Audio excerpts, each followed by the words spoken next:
gawat. Habib Rizik jadi target penjara sampai tahun 2026. Luhut dan Hendro Priyono, mereka ada kerjasama dengan Zionis Internasional. Pendakwa Ustadz Andri Kurniawan menuding Menko Kemaritiman dan Investasi Luhut Binsar Panjaitan dan Jenderal Purnawirawan Hendro Priyono punya kerjasama dengan Zionis Internasional. Hal itu diungkapkan Ustadz Andri Kurniawan lewat video ceramahnya. Dalam video berjudul The Untold Story of Habib Rizik tersebut, Andri menyebut Luhut dan Hendro Priyono bekerja sama dengan Zionis Internasional.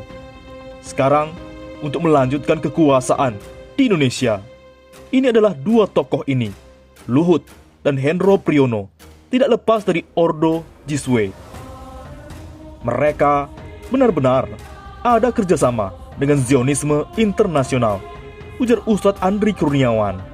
Selain itu, kata Andri, putra dari Hendro Priyono juga sempat keceplosan di media sosial dengan menyebut bahwa ia punya target untuk memenjarakan Rizik Syihab sampai tahun 2026.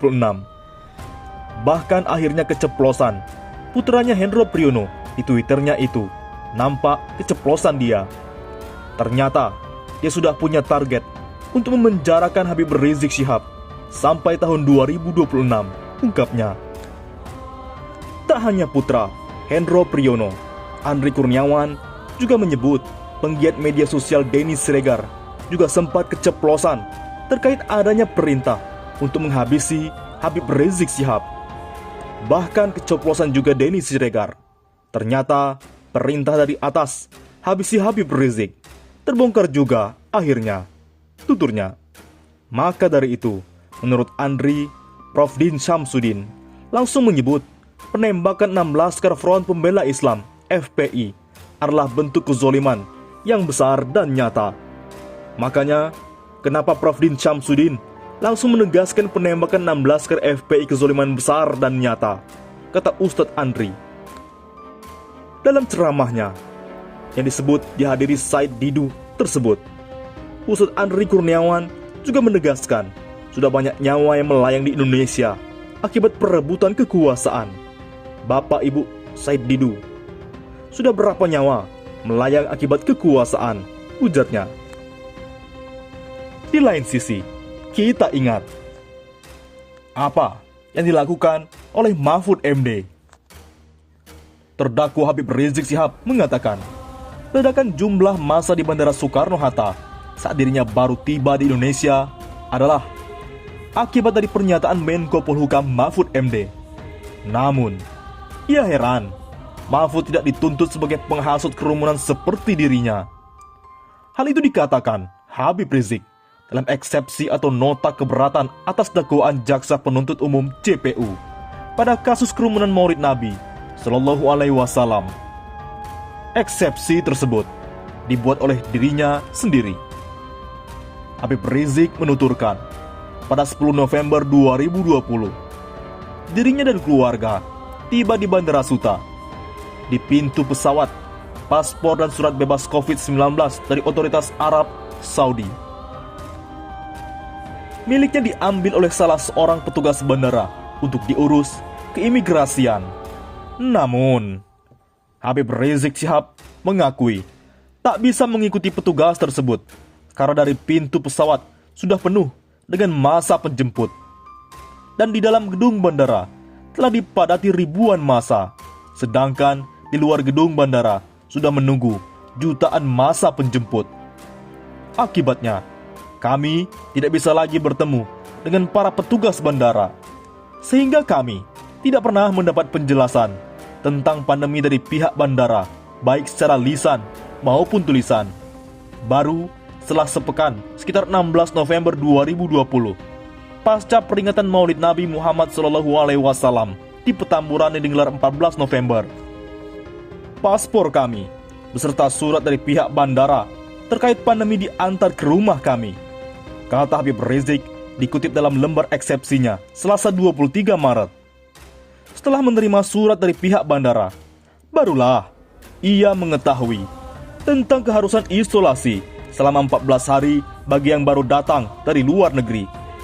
Karena itulah, terhitung sejak 17 November 2020, ia pun melakukan isolasi mandiri di bawah bimbingan dan pengawasan tim medis dari Mercy.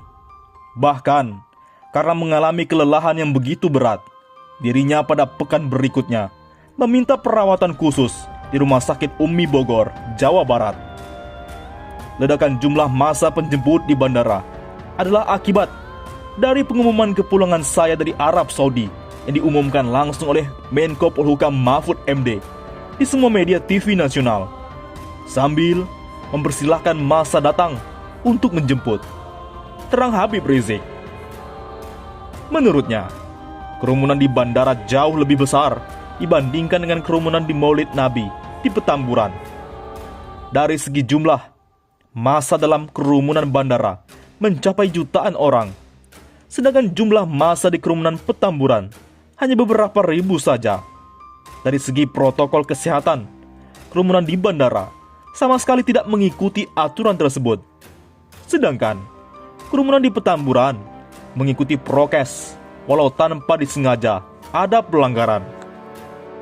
Anehnya, kerumunan bandara yang tanpa prokes tidak pernah diproses hukum, dan Menko Polhukam Mahfud MD yang mengumumkan dan mempersilahkan massa untuk datang ke bandara tidak dituduh sebagai penghasut kerumunan, ucapnya. Berbeda dengan kerumunan Maulid Nabi di Petamburan yang sudah mengikuti prokes dan jumlah massanya tidak sebanyak kerumunan bandara, justru kepolisian dan kejaksaan sangat heroik memprosesnya. Sehingga saya dan panitia dituduh sebagai penghasut kerumunan serta dijerat dengan pasal hasutan, tutup Habib Rizik. Di lain sisi, tak sudi dijerat pasal penghasutan, Munarman, Habib Rizik sudah bayar denda 50 juta. Munarman, salah satu kuasa hukum Habib Rizik Syihab, menyatakan kliennya telah membayar denda sebesar 50 juta rupiah kepada pemerintah DKI atas pelanggaran protokol kesehatan yang dilakukan. Habib Rizik sudah membayar denda 50 juta rupiah. Jadi apa lagi yang perlu dipersiapkan? Jadi pergub itu aturan pelaksana dari Undang-Undang Kekarantinaan, kata Munarman kepada wartawan di luar persidangan di Pengadilan Negeri Jakarta Timur, Selasa 23 Maret.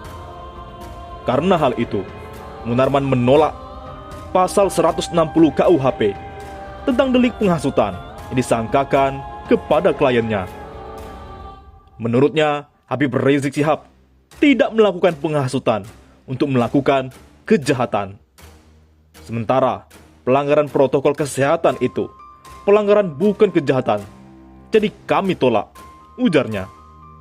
Munarman pun menuturkan jika sangkaan itu tetap diproses, berpotensi terjadi nebis indem, yang artinya dalam pasal 76 ayat 1 Kitab Undang-Undang Hukum Pidana KUHP, yaitu seseorang tidak boleh dituntut dua kali karena perbuatan yang telah mendapat putusan yang telah berkekuatan hukum tetap. Karena Habib Rizik dan panitia pelaksana Maulid Nabi sudah membayar 50 juta rupiah, tidak pernah ada orang di Indonesia yang melanggar prokes membayar sebesar 50 juta rupiah. Tidak ada. Nah, jadi kalau ini tetap diproses, ini nebis indem namanya, tegas Munarman. Bagaimana menurut pendapat Anda?